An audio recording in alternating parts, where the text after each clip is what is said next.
Welcome, everybody, to a wonderful night of Beacon of Light podcast this evening. We are really excited to be here tonight with a two-time author, Miss Fiona Harewood, and the great, wonderful information that she's going to share with us tonight are going to come from two books. So you guys are getting a 2-for-1 tonight. So that usually doesn't happen very often. So we're really excited to have Fiona here and to share with us everything. While we're waiting for people to pop up here, again, my name is April Giauque, and I am broadcasting down from Kyle, Texas. I kind of forgot where I was. Down in Kyle, Texas. And Fiona, where are you broadcasting from tonight? Hi, everyone. And April, I want to say thank you so much for having me. I am coming all the way from Philadelphia, Pennsylvania, the city of brotherly love. Right, exactly. How you guys swimming in the snow out there yet? I mean, yes, I heard it was quite a bit. It is, and it's icy too, so that makes it a little bit worse. Yeah, that is so true. Well, down in Texas, it's just beautiful. Sorry, y'all. But we wait till summertime where it's kind of not quite so beautiful. But anyway, hey, John, we're grateful that you're here this evening to jump on in with us tonight. And Fiona has an incredible story. Her story is something that really spans across a few generations that really can impact future generations if they listen to the message. So for this whole month of February, I'm running a conference called Healing You, because when we heal ourselves, there's so much opportunity and possibility that opens up. And for a lot of the times, especially women, we put ourselves dead last, right?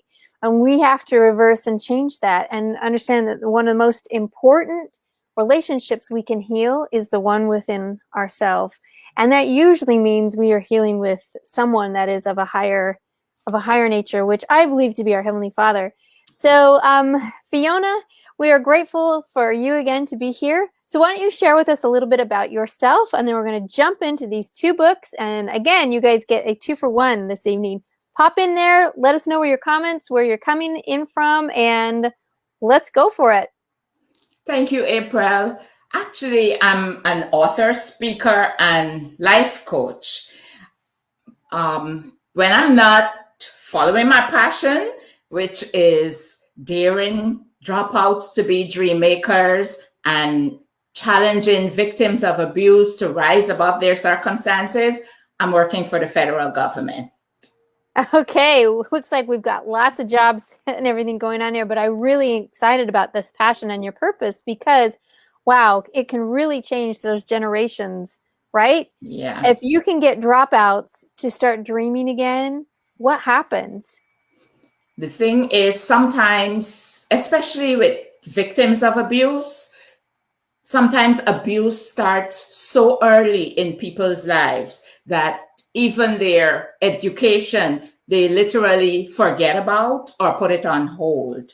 So where my platform is concerned, I try to encourage victims of abuse to not let yourself down. Just go and do something for you. If it is to finish school, get that high school diploma and go on to college, it does something for your self-esteem. So I try to encourage them to do that. Not only victims of abuse, sometimes in school you find children are struggling. Being in school and college is not that always easy. So I try to encourage those who dropped out or those who are finding it hard to do what needs to be done regarding school, to go back. And all of that started with my first book. I went back to school at age 44. And at that point, I realized the dropout situation in the United States. I call it the dropout epidemic. And at that stage, when I went back to school, I enjoyed it. And I wanted the same for others. So at that point, I decided when I'm done this, I am going to chronicle my experience going back to school so that others can benefit from it. It happened in such a way that when I did my master's in public policy, I was given a chance to research whatever topic I want. And I did the dropout situation in the United States. And there I was able to find a lot of research on what really happens along that line, even though it's not really one problem that causes people to drop out. Wow. And in that research and finding out that it wasn't just, one silver bullet that was happening, one thing, it's a combination of society, of growing up, of your environment, of what you're exposed to, what you're not exposed to, maybe responsibilities, maybe the family is in crisis. There are so many different things. Yes. And yet, when you help them and motivate them to try and go back, how many of the group has anyone contacted you back and thanked you for that motivation? Actually, yes, a whole lot.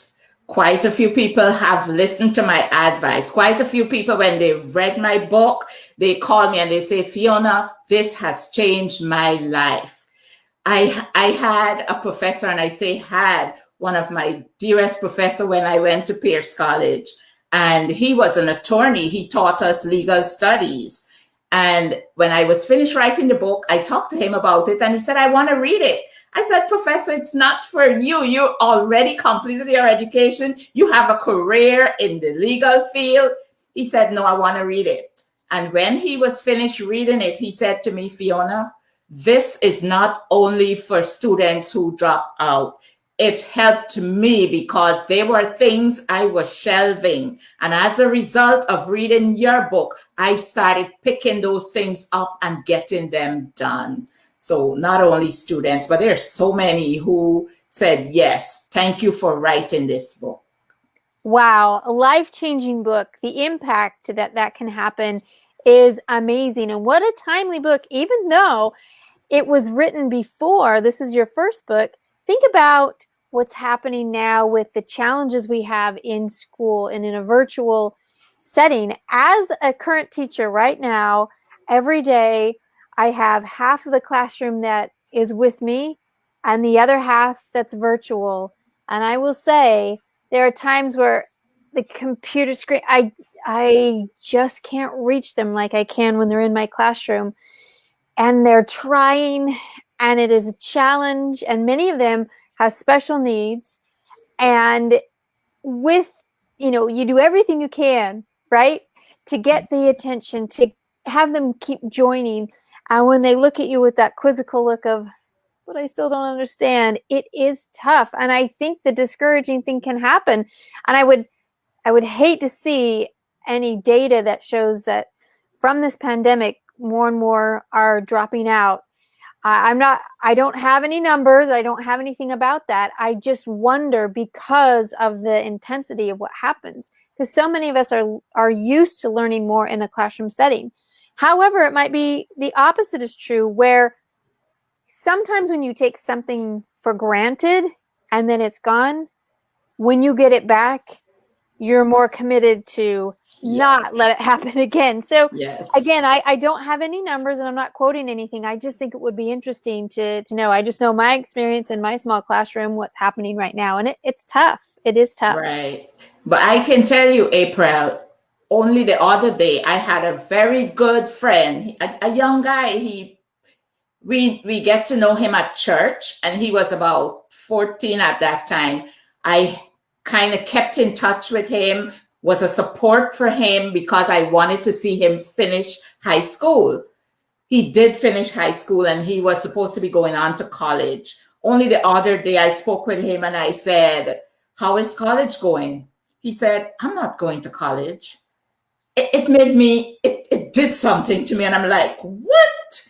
So he said, I can't deal with this virtual learning thing. So I said, really? I said, I would think since the younger generation spends so much time on the video games and things like that, it would be better for them. He said no. So I said to him, how many students like you from your class, how many of them did not go on to college because of this, what they see as a forum that they can't deal with? He said many. Wow. Just one student and his class. He said many, they did not go on to college.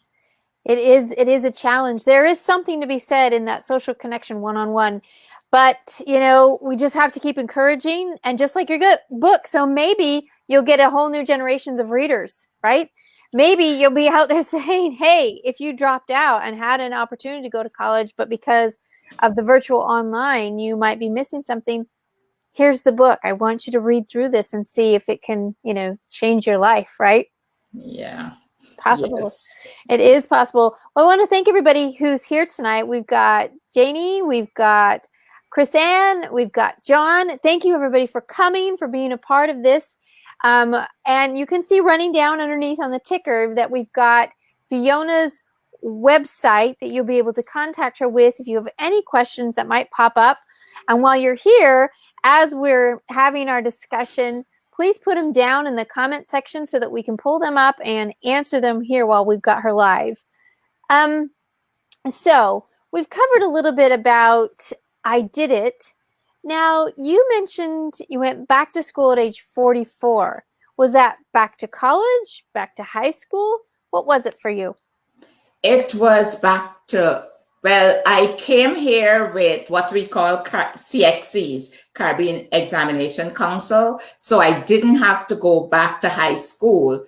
And I was able to use some of those and convert them to college credit. So I went to college in Guyana, where I'm from. I didn't go to college there. And when I came here, the kind of job that I wanted, I could not find it with that limited education. So the only thing for me to do was to go back to school. Wow. And at 44, you had experienced many things in your life, right? Yep. And so with those experiences, how was your perspective on college? Well, you mean after I went, how I found college? How you found it, what the experience of college at age 44, how that might be different than the youth that are going in at age 20. Okay, yes, it was really different.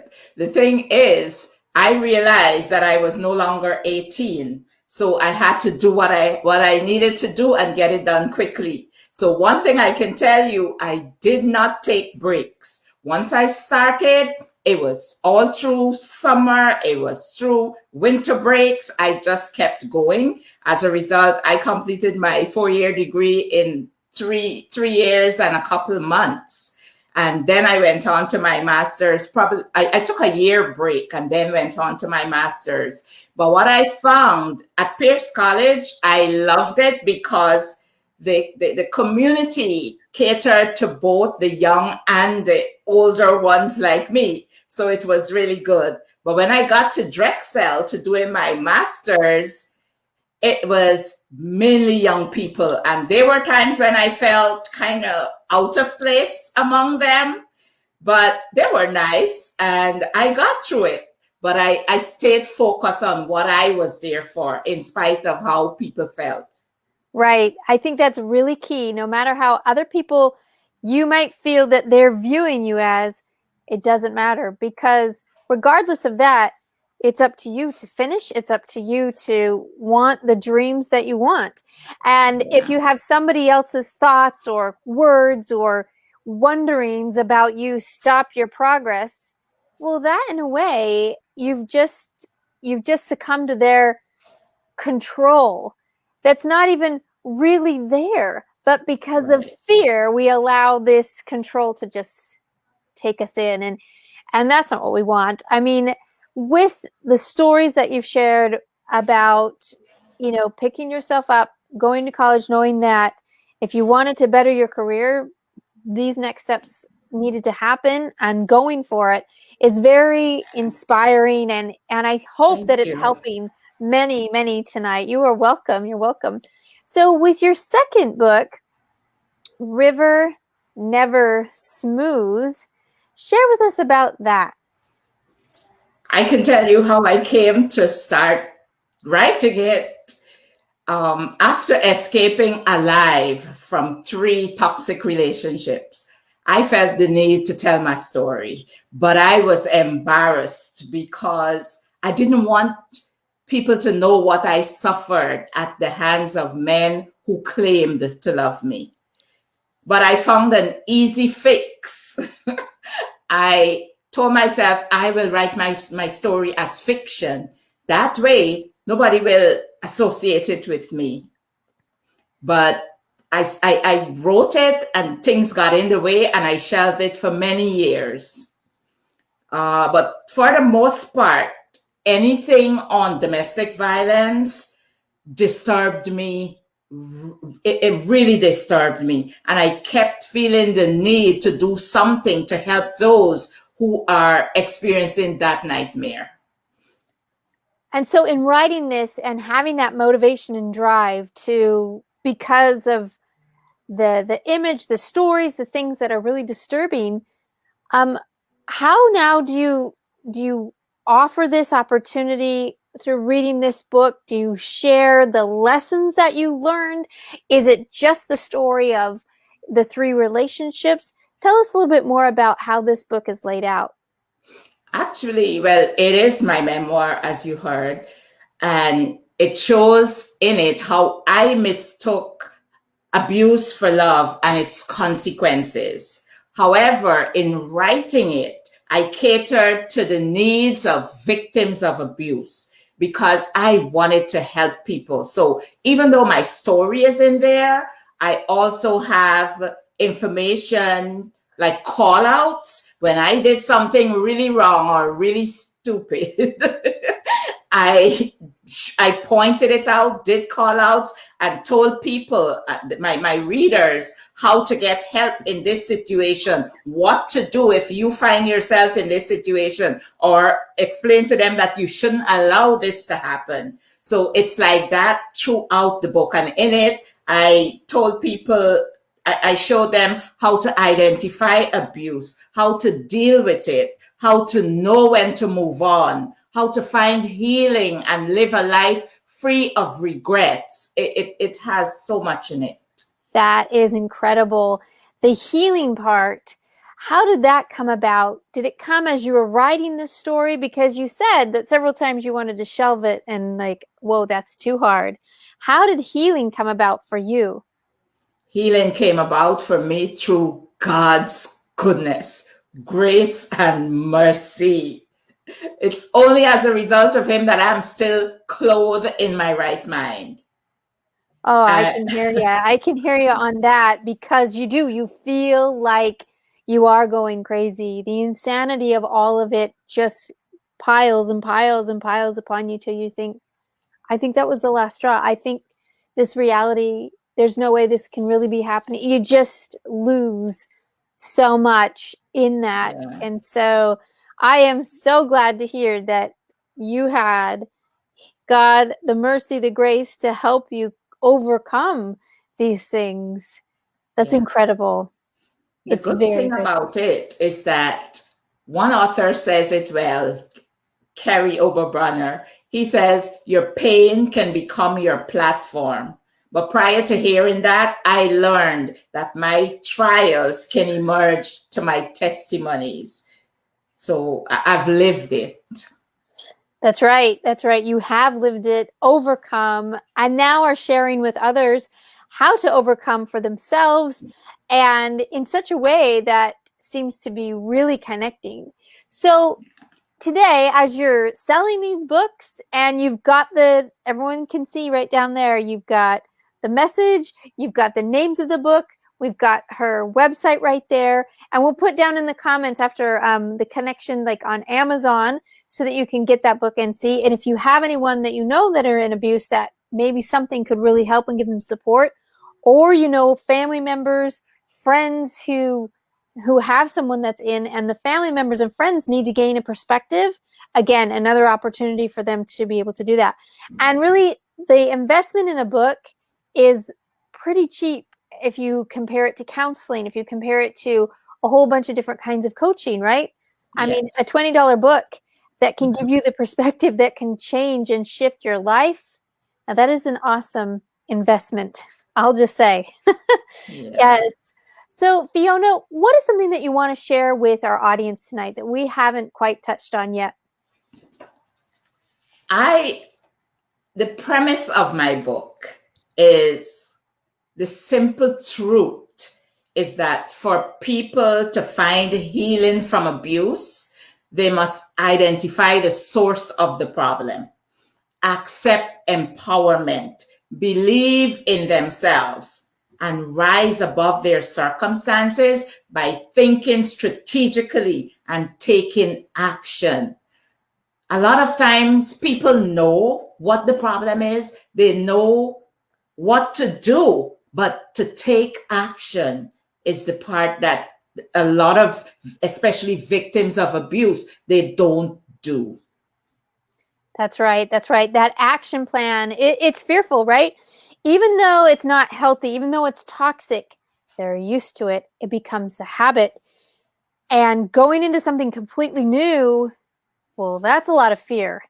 Yeah. And you become even tugged and pulled now with this, and not only because of the abuse and the things that might be physically and emotionally and mentally happening, now you're facing this thing that if I leave, who am I? Where am I going? Sometimes you identify with being a victim for so long, it is hard to break that habit. Yeah. And it's a choice, and it is a tough choice. I love it. John says, bring it, Fiona. You can really feel your passion. Great passion there. And Leal, thank you. I love it. All the clapping, round of applause. Exactly, exactly. If you guys have questions for Fiona, please put them down. Let's see if we can answer anything here through this interview this evening. So Fiona, thank you for sharing with us that conviction. Has anyone who's been a victim and who's left abuse contacted you and maybe shared what they experienced with you? Actually, I cannot say that somebody definitely contacted me along that line, but what I know is many times I've spoken at conferences, summits, and when I'm finished speaking, so many people so many people come to me afterwards and share their story. At that point, I'm able to minister to people. I'm able to pray with people when the need arises. And that's how I witness to people. But I really cannot say I know of anybody who came to me and said, oh, as a result of your book, I've walked away from abusive relationship. Not yet, but I know it will do that. That's right. And it will happen. And when it happens, it will kind of catch you off guard. Yeah. And for me, it puts a lump in my throat because you've written the book for so many reasons. And that one part is there and it's just gold when it comes back and you think another one's free. And, you wonder about the generations that they're going to impact now and how great their life has changed. And it doesn't mean that trials don't continue to happen. Of course they do. But your perspective, the pain and suffering that you went through as you start into that healing, you do have this new empowerment and energy, and you are really able to then serve others, where so much of the time you're just in surviving. You really can't help and extend anything towards anyone. But when you start on that healing journey, you're no longer surviving, but you're thriving.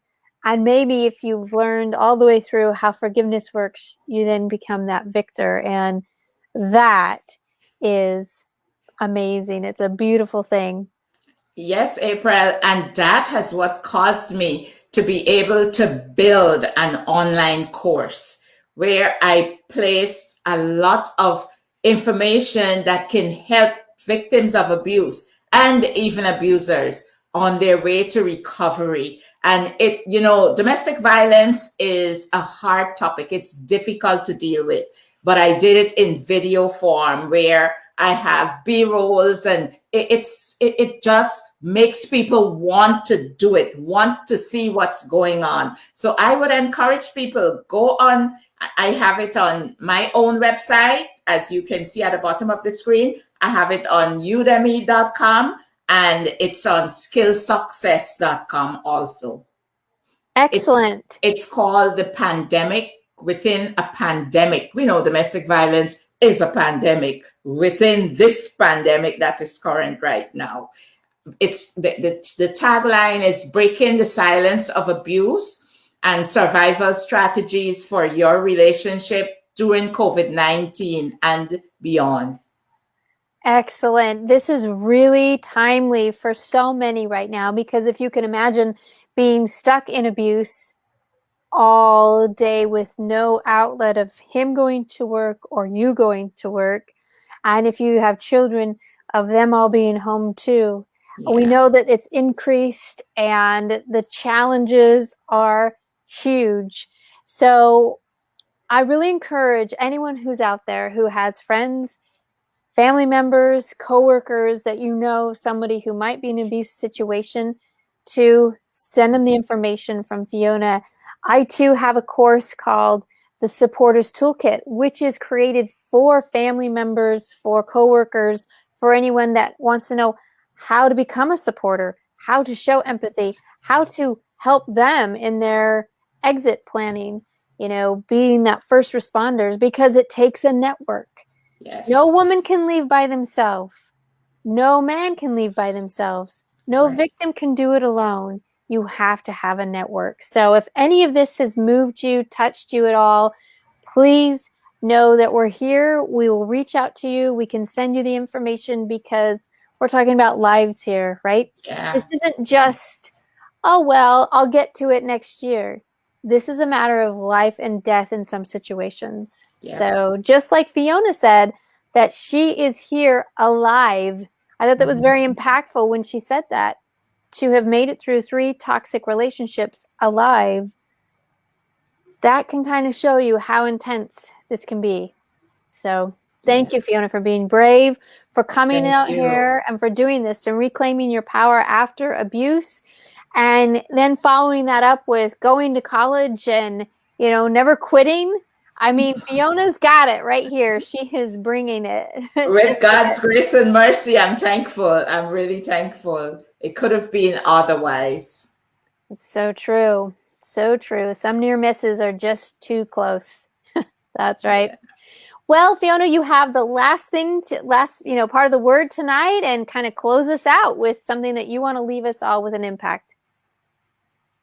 I want to say to, first of all, those who are struggling in school, and to even educators.